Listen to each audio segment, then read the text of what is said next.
हर किसी के मन में यह सवाल जरूर आता है कि केदारनाथ मंदिर को आखिर किसने और किस मकसद से बनाया। और सबसे चौंकाने वाली बात यह है कि केदारनाथ धाम का शिवलिंग बाकी शिवलिंग से इतना अलग क्यों है। इसके पीछे कौन सा रहस्य छिपा है। हजारों साल पहले जब विज्ञान की आज की तरह तरक्की नहीं हुई थी, तब उस दौर के लोग इस मंदिर को बनाने के लिए इंटरलॉकिंग जैसी आधुनिक टेक्नोलॉजी को कैसे जानते थे। और सबसे हैरान करने वाली बात यह है कि बिना किसी नुकसान के 400 सालों तक यह मंदिर बर्फ में कैसे दबा रहा और इसके पीछे की कहानी क्या है। जब मंदिर के कपाट 6 महीने के लिए बंद हो जाते हैं, तब अंदर जलने वाला दीपक आखिर 6 महीने तक कैसे निरंतर जलता रहता है। और सबसे बड़ा सवाल, 2013 की बाढ़ के समय जब पूरा क्षेत्र तबाह हो गया था, तो मंदिर को बचाने के लिए पीछे से आई विशाल भीमशिला किसने रखी। क्या यह सब महज एक संयोग था या किसी दैवीय शक्ति का चमत्कार।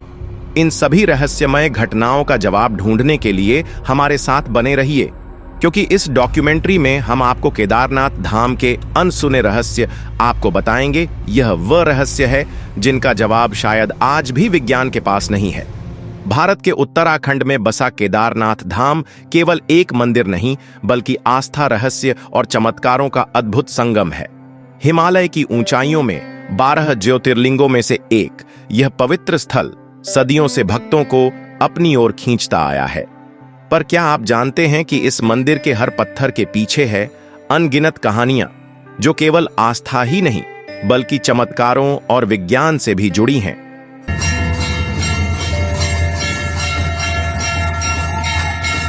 16 जून 2013 की वह काली रात, जब प्रकृति ने अपना तांडव दिखाया और उत्तराखंड के केदारनाथ में हर ओर विनाश कर दिया। लेकिन इसी विनाश के बीच एक ऐसा चमत्कार घटा जिसने लोगों की आस्था को और भी गहरा कर दिया। आइए हम आपको उस समय की भयावहता और चमत्कार के बारे में बताते हैं जिसने केदारनाथ मंदिर को बचाया था। उस रात केदारनाथ में बाढ़ का पानी मंदाकिनी नदी से उनता हुआ आ रहा था। भारी बारिश और ग्लेशियर के पिघलने से स्थिति और भी भयावह हो गई। पानी, पत्थर और मलबा शहर को अपनी चपेट में लेता जा रहा था। जहां पहले पहाड़ों की सुंदरता थी, वहां अब विनाश का तांडव था। होटल, घर, दुकानें, सब कुछ बहा ले गया। करीबन 6000 लोग मारे गए और लाखों बेघर हो गए। लेकिन एक बात साफ थी, यह आपदा केदारनाथ मंदिर की ओर बढ़ रही थी। क्या यह भगवान शिव के पवित्र धाम को तबाह करने वाली थी? जैसे ही पानी मंदिर की ओर बढ़ा, अचानक एक विशाल शिला, जिसे अब भीमशिला कहा जाता है, पानी के बहाव के साथ बहती हुई मंदिर के पीछे आकर रुक गई। वह पत्थर मंदिर के करीब 50 फीट पीछे रुक गया और बाढ़ के पानी को 2 हिस्सों में बांट दिया। उस क्षण मानो भगवान शिव की स्वयं कृपा ने मंदिर को तबाही से बचा लिया। बाढ़ का सारा पानी भीमशिला से टकराकर मंदिर के दोनों ओर से बह गया। आसपास के सभी ढांचे बह गए, लेकिन मंदिर, शिव का यह पवित्र धाम, चमत्कारिक रूप से सुरक्षित बचा रहा। यह सिर्फ एक घटना नहीं थी, यह शिव के प्रति भक्तों की आस्था का जीवंत प्रमाण बन गया। इस विशाल शिला को स्थानीय लोगों ने भीमशिला का नाम दिया। महाभारत के वीर योद्धा भीम के नाम पर रखी गई। यह शिला अब केदारनाथ धाम के चमत्कार की प्रतीक बन चुकी है। इसका नाम भीमशिला ही क्यों रखा गया और पांडव का केदारनाथ से क्या संबंध था, वह हम आगे बात करेंगे। लोगों का मानना है कि यह भगवान शिव की कृपा और महाभारत के भीम की शक्ति का प्रतीक है। आज भी भक्त इस शिला की पूजा करते हैं, इसे मंदिर के दर्शन का अभिन्न अंग मानते हैं। वैज्ञानिक भी इस घटना से हैरान रह गए। उनका मानना है कि यह पत्थर पहाड़ से खिसककर बहता हुआ नीचे आ गया था। लेकिन यह कैसे संभव हुआ कि यह शिला मंदिर के ठीक पी आकर रुकी और पानी के बहाव को 2 हिस्सों में बांट दिया। यह शिला लगभग 20 से 25 फीट लंबी और 10 से 15 फीट चौड़ी थी। इसका वजन लगभग 1000 मीट्रिक टन का माना जाता है। अगर यह शिला मंदिर से टकराती तो मंदिर को पूरी तरह नष्ट कर देती। उस दौरान मंदिर में करीबन 300 लोग ने शरण ली हुई थी और इस शिला की वजह से उन सब की जान बच गई। हम सबके मन में यह सवाल जरूर आता है कि 2013 की इतनी भयंकर जल प्रलय के बावजूद केदारनाथ मंदिर आज भी कैसे सुरक्षित खड़ा है। इसका जवाब छुपा है प्राचीन इंटरलॉकिंग टेक्नोलॉजी में। इस तकनीक से मंदिर के भारी पत्थरों को बिना किसी गाढ़े या सीमेंट के इस तरह जोड़ा गया कि वह एक दूसरे में पूरी तरह फिट हो गए। हजारों साल पहले जब तकनीक और आधुनिक उपकरणों का कोई नामो निशान भी नहीं था, तब इस मंदिर को भारी पत्थरों से बनाया गया। लेकिन इन पत्थरों को जोड़ने के लिए किसी गाढ़े या सीमेंट का इस्तेमाल नहीं हुआ। प्राचीन भारतीय कारीगरों ने पत्थरों को इस प्रकार तराशा कि वह एक दूसरे में एकदम सटीक तरीके से लॉक हो जाते थे। इस तकनीक ने मंदिर को प्राकृतिक आपदाओं से बचाया है, चाहे वह भूकंप हो, भारी हिमपात हो या फिर बाढ़। 2013 की भयंकर के दौरान जब पूरा क्षेत्र तबाह हो गया था, फिर भी केदारनाथ मंदिर पूरी तरह सुरक्षित रहा। यही नहीं, इस मंदिर की दीवारें आज भी वैसे ही खड़ी हैं जैसे सदियों पहले थी। यह इंटरलॉकिंग तकनीक ही थी जिसने पत्थरों को इतना मजबूत बना दिया कि उन्हें कोई आपदा हिला नहीं सकी। एक ऐसी तकनीक जो आज भी वैज्ञानिकों को चौंका रही है। यही है भारतीय वास्तुकला का कमाल। तो हमारे मन में सबसे बड़ा प्रश्न यह उठता है कि आखिर किसने इतनी मजबूत और अत्याधुनिक तकनीक से केदारनाथ मंदिर का निर्माण किया। इसके पीछे की कहानी और इतिहास को जानना बेहद दिलचस्प है। तो चलिए हम शुरुआत से ही इस पवित्र मंदिर के इतिहास की गहराइयों में झांकते हैं और समझते हैं कि किसने और कैसे इस अद्भुत मंदिर का निर्माण किया। क्या आप में से कोई ऐसा है जिसके दिल में के केदारनाथ धाम के दर्शन की गहरी इच्छा है? अगर आपकी भी यही तमन्ना है कि भोले बाबा के चरणों में शीश झुकाए, तो कमेंट में हर हर महादेव लिखकर अपनी भावनाओं को व्यक्त करें। बाबा जल्द ही आपकी इच्छा पूरी करेंगे। केदारनाथ मंदिर का निर्माण अत्यंत रहस्यमय और प्राचीन माना जाता है। यह मंदिर न केवल धार्मिक दृष्टि से महत्वपूर्ण है, बल्कि इसके निर्माण के साथ जुड़ी पौराणिक कथाएं इस स्थल को और भी अधिक अलौकिक और रहस्यमय बनाती हैं। इसमें हम 3 कथा पर बात करेंगे, जिसमें सबसे प्रसिद्ध कथा है महाभारत की। तो आइए जानते हैं। इस मंदिर के निर्माण के बारे में धार्मिक ग्रंथों में वर्णित कथा के अनुसार, महाभारत के युद्ध में विजय प्राप्त करने के बाद युधिष्ठिर को हस्तिपुर का राजा घोषित किया गया। लगभग 4 दशकों तक उन्होंने हस्तिनापुर पर शासन किया। एक दिन पांडव भगवान श्री कृष्ण के साथ बैठकर महाभारत युद्ध की समीक्षा कर रहे थे। उस समय पांडवों ने श्री कृष्ण से कहा, हे नारायण, हम भाइयों पर अपने बंधु और गुरुजनों की हत्या का कलंक है। इस कलंक को कैसे मिटाया जाए? श्री कृष्ण ने उत्तर दिया, भले ही तुमने युद्ध में विजय प्राप्त की हो, लेकिन तुमने अपने बंधु का वध किया है और इसके कारण तुम पाप के भागी बने हो। इन पापों से मुक्ति सिर्फ महादेव ही दिला सकते हैं। इसलिए अब समय आ गया है कि तुम महादेव की शरण में जाओ। इसके बाद श्री कृष्ण द्वारका लौट गए और पांडव पापों से मुक्ति के लिए चिंतित रहने लगे। उसी दौरान पांडवों को खबर मिली कि भगवान श्री कृष्ण ने अपना देह त्याग दिया है। इस दुखद समाचार ने पांडवों को झकझोर दिया। अब जब उनके सदा के सहायक कृष्ण भी नहीं रहे, पांडवों ने अपने राज्य परीक्षित को सौंप दिया और द्रौपदी सहित भगवान शिव की तलाश में निकल पड़े। सबसे पहले पांडव काशी पहुंचे, लेकिन वहां भोलेनाथ के दर्शन नहीं हुए। वे कई अन्य स्थानों पर भी गए, परंतु जहां भी पांडव पहुंचते, शिव जी वहां से चले जाते। इस खोज में वे एक दिन हिमालय तक आ पहुंचे। तब भगवान शिव ने पांडवों को आता देख नंदी का रूप धारण कर लिया और पशुओं के झुंड में चले गए। भगवान शिव को पाने के लिए भीम ने एक योजना बनाई। उन्होंने विशाल रूप धारण कर अपने पैर केदार पर्वत के दोनों ओर फैला दिए, ताकि कोई भी पशु उनके पैरों के बीच से निकल सके। लेकिन नंदी रूपी भगवान शिव ने ऐसा नहीं किया। तभी भीम ने नंदी को पहचान लिया और पकड़ने का प्रयास किया, लेकिन शिव जी धरती में समाने लगे। भीम ने उनका पिछला हिस्सा पकड़ लिया। भगवान शिव पांडवों की भक्ति से प्रसन्न हुए और उन्हें दर्शन देकर उनके पापों से मुक्त कर दिया। तभी से भगवान शिव यहां नंदी की पीठ के रूप में पूजे जाते हैं। इसी वजह से केदारनाथ का शिवलिंग बाकी शिवलिंग से अलग है। ऐसा कहा जाता है कि जब भगवान शिव ने पांडवों को उनके पापों से मुक्त किया और उनका प्रायश्चित स्वीकार किया, तब पांडवों ने केदारनाथ मंदिर का निर्माण करवाया। यह भी कहा जाता है कि भगवान शिव का शरीर पृथ्वी के अलग अलग हिस्सों में प्रकट हुआ, जिससे पंच केदार की उत्पत्ति हुई। भगवान शिव का मुख नेपाल के पशुपतिनाथ मंदिर में भुजाएं, तुंगनाथ में, मुख रुद्रनाथ में, नाभि मद महेश्वर में और जटाय कल्पेश्वर में प्रकट हुई। यही 5 स्थान पंच केदार के रूप में पूजित है। केदारनाथ को पंच केदार में सबसे प्रमुख माना जाता है क्योंकि यहाँ भगवान शिव के पीठ रूप की पूजा की जाती है। अगर आप पंच केदार के बारे में एक विस्तृत डॉक्यूमेंट्री देखना चाहते हैं तो कमेंट में हमें जरूर बताएं। हम आपको अगली डॉक्यूमेंट्री में इस रहस्यमय यात्रा पर जरूर ले चलेंगे। केदारनाथ मंदिर निर्माण का दूसरा सबसे पुराना और महत्वपूर्ण पौराणिक संदर्भ भगवान विष्णु के अवतार नर नारायण आर्ष की तपस्या से जुड़ा हुआ है।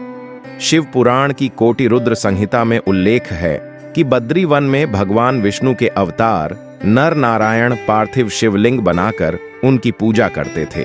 कहते हैं कि नर नारायण की घोर तपस्या से प्रसन्न होकर भगवान शिव उनके सामने प्रकट हुए और उनसे वरदान मांगने को कहा।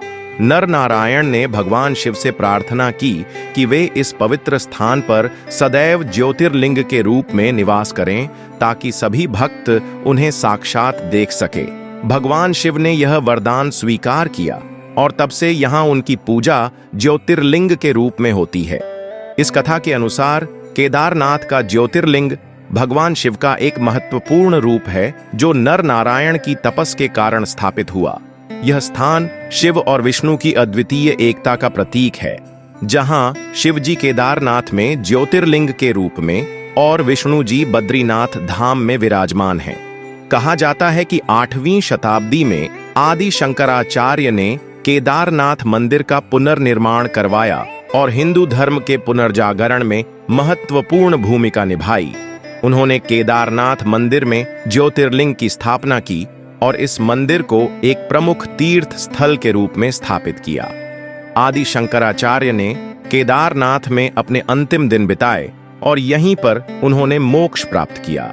उनकी समाधि आज भी केदारनाथ मंदिर के पीछे स्थित है, जहां भक्त उनकी पूजा और स्मरण करते हैं। हाल के प्रमुख इतिहासकार डॉक्टर शिव प्रसाद डबराल का मानना है शैव संप्रदाय के अनुयायी आदि शंकराचार्य और उनके छात्रों के आने से बहुत पहले इस क्षेत्र में सक्रिय थे। इस मान्यता के आधार पर यह संभव है कि मंदिर की प्राचीनता को सटीक रूप से निर्धारित करना मुश्किल हो, खासकर जब पाली या ब्राह्मी भाषा में लिखी गई लिपि को अब तक पूरी तरह पढ़ा नहीं जा सका है। मध्य प्रदेश के ग्वालियर राज्य में पाए गए एक पत्थर के शिलालेख से यह पुष्टि होती है कि मालवा के राजा भोज, जिन्होंने 1077 से 1099 ईस्वी तक शासन किया था, वह केदारनाथ मंदिर के निर्माण के लिए जिम्मेदार थे। इस दावे का समर्थन एपिग्राफिया इंडिका खंड 1 नामक ग्रंथ से भी होता है।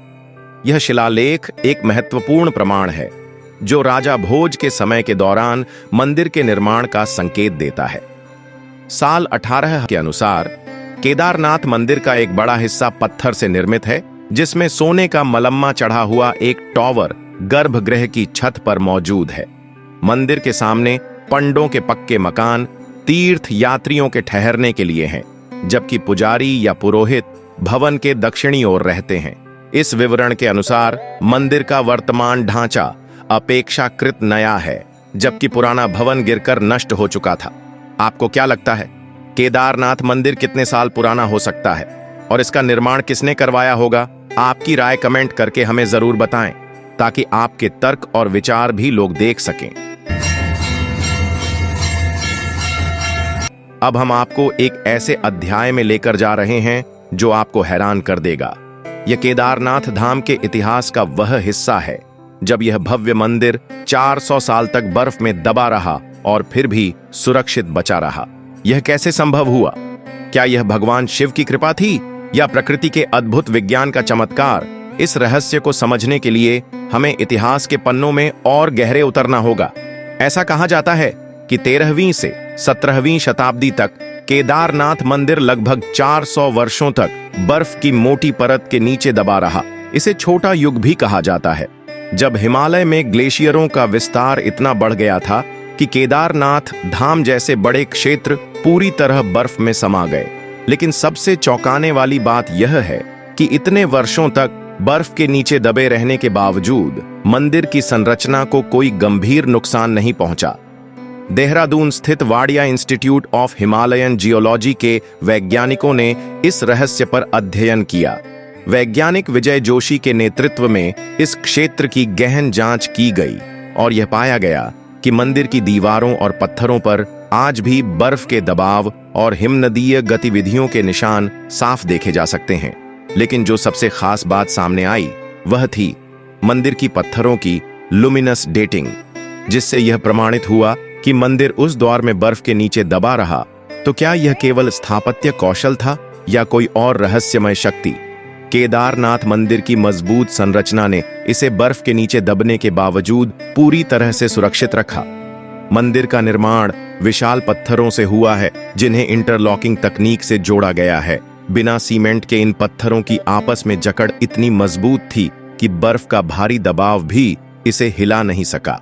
दोस्तों, अगर आपको हमारी वीडियो पसंद आ रही है तो अभी लाइक करें और चैनल को सब्सक्राइब करना ना भूलें। आपका एक लाइक और सब्सक्रिप्शन हमें और भी बेहतर कंटेंट लाने में मदद करेगा।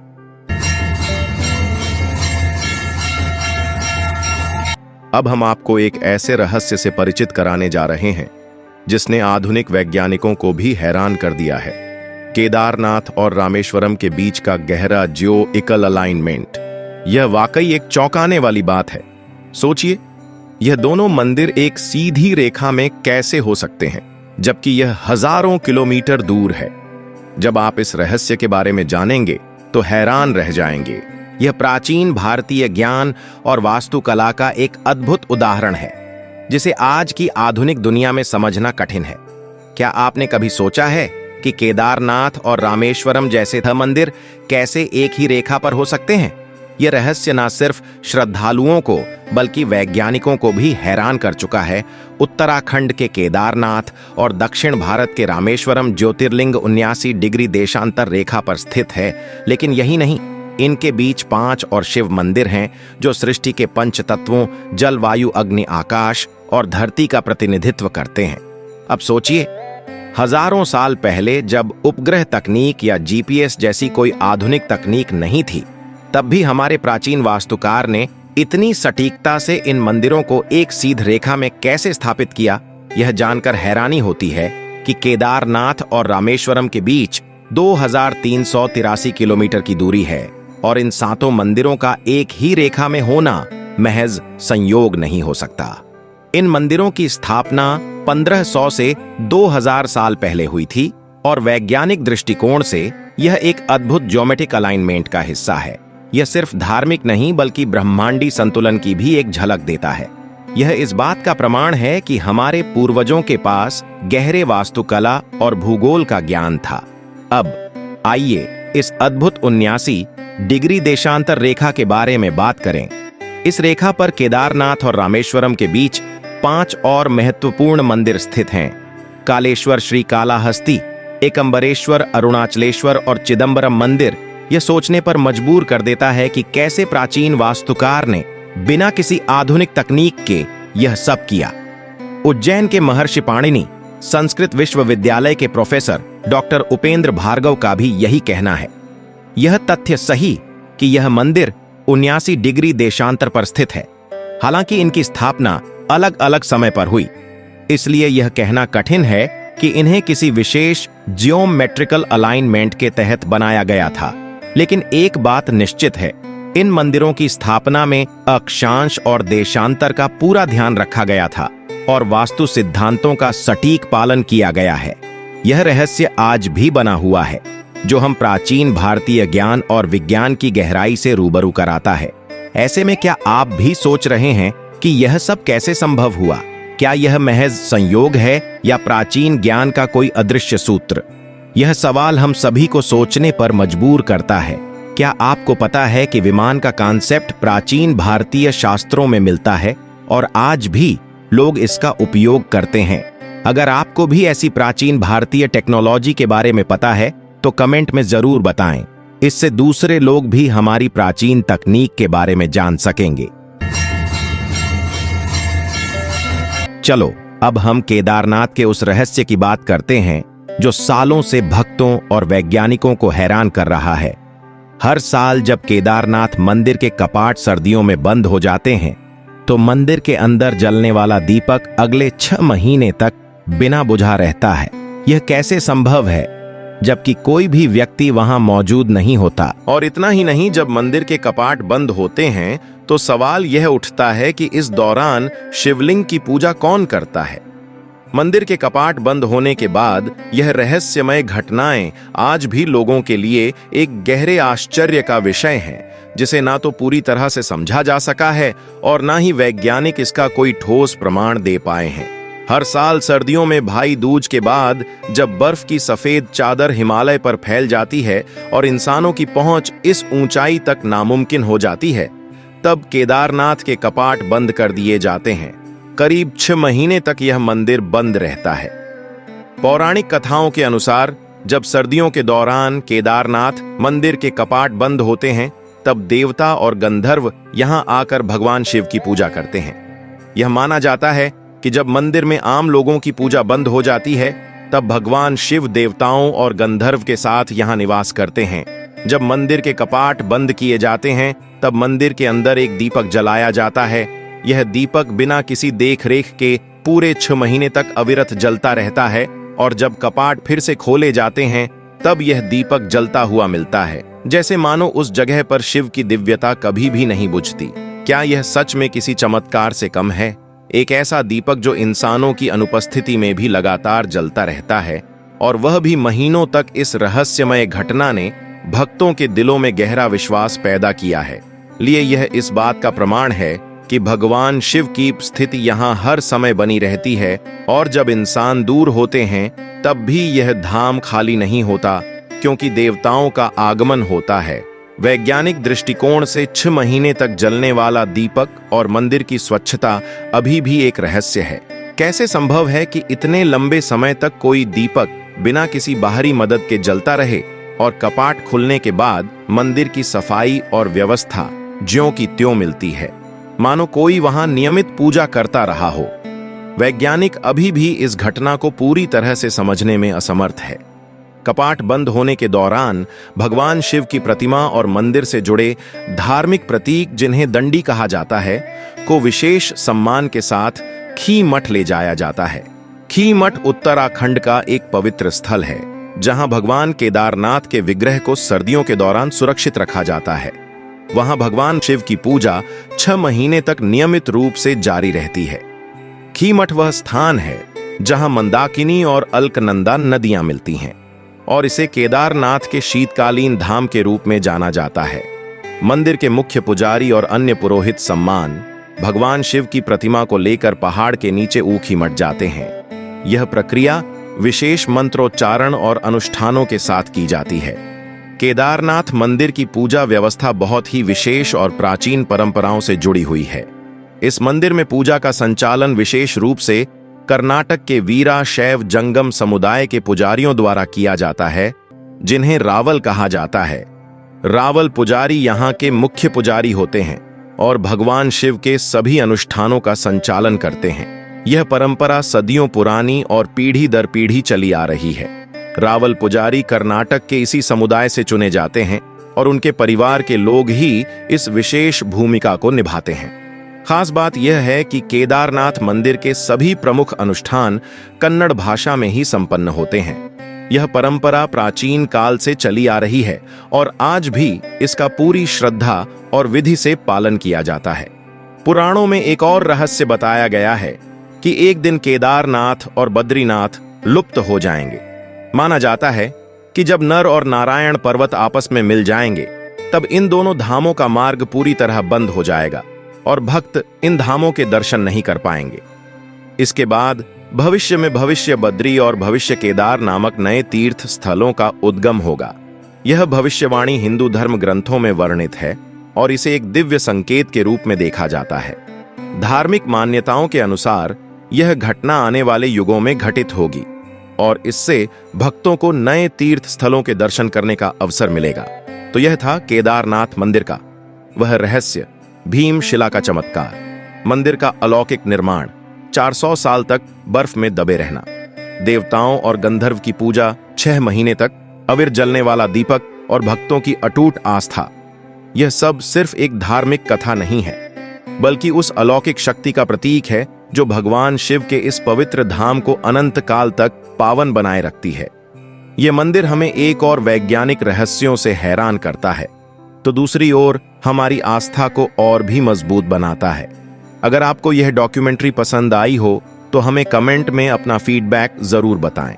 और अगर आपने चैनल को अभी तक सब्सक्राइब नहीं किया है तो जल्दी से कर लीजिए, ताकि ऐसी ही रोचक और रहस्यमय डॉक्यूमेंट्री आपको मिलती रहे। मिलते हैं अगली डॉक्यूमेंट्री में, तब तक के लिए धन्यवाद।